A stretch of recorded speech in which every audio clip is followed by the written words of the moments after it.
The Space Shuttle Discovery blasts off, headed for the International Space Station. I'm Drew Levinson at the Kennedy Space Center.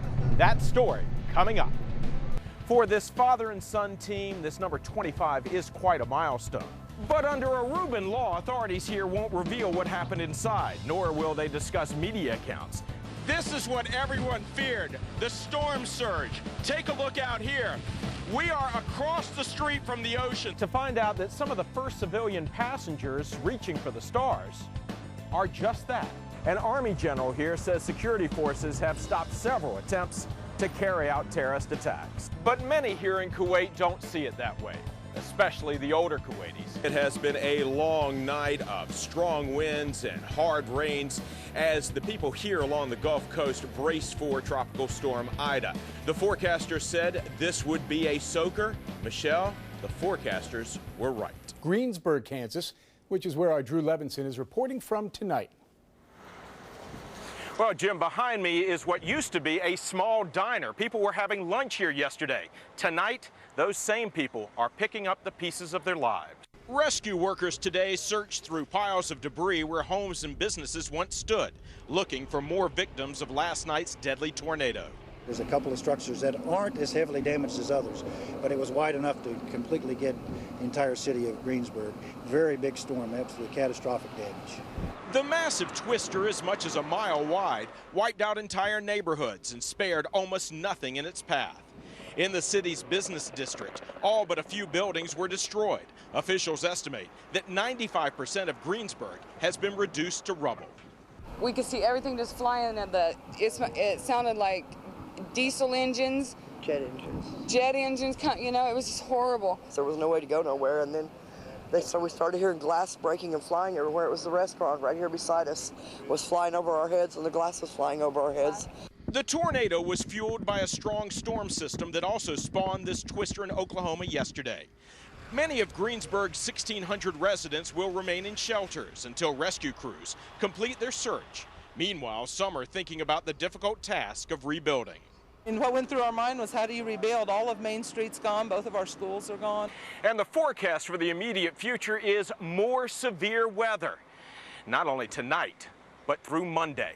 Jim, that is something these people certainly don't need.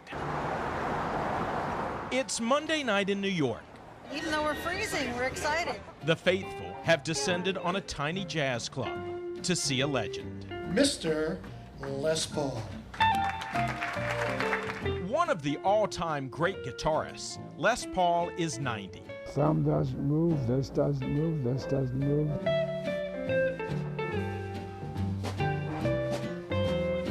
For Paul, putting pick to string is therapeutic. To have a reason to get up in the morning and do something besides go to the bathroom. I love people. With 5 Grammys, Les may get more. You're up for another one. 2. You're up for 2, you're right. For 2. In the Rock and Roll Hall of Fame, he stands shoulder to shoulder with the Beatles and Elvis. But Les Paul holds another distinction, something of which he's even more proud.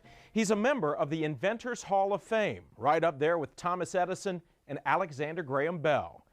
That little instrument he plays, the solid body electric guitar, yep, he invented that. In 1941, he created the log. Put 1 string on it.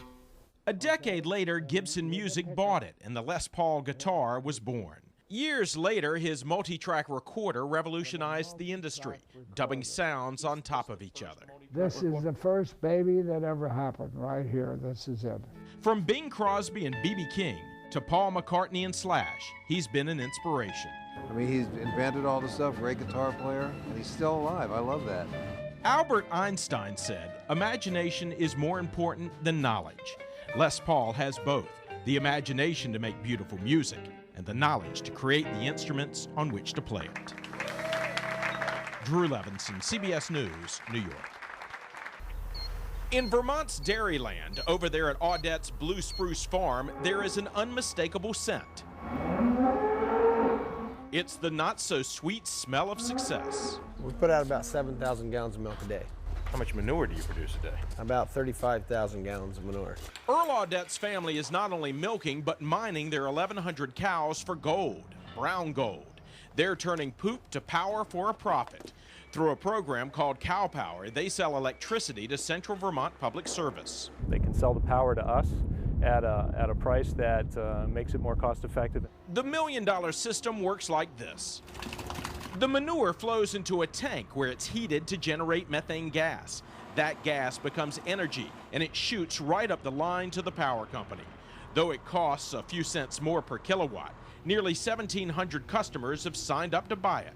Taking what these cows get rid of and turning it into power is the ultimate in recycling. It makes a lot of sense environmentally, and the Audettes hope that it also makes a lot of sense, as in cents and dollars.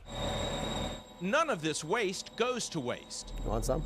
With the bacteria removed, the Audettes not only sell it for fertilizer, but their Holsteins bed down in it, and that familiar odor is gone. We're hoping this summer that we're not known as the stinky neighbor. No, you can't call them stinky, but you can say Earl Audette and his family have turned their mom and pop farm into a moo and poo enterprise. Drew Levinson, CBS News, Bridport, Vermont.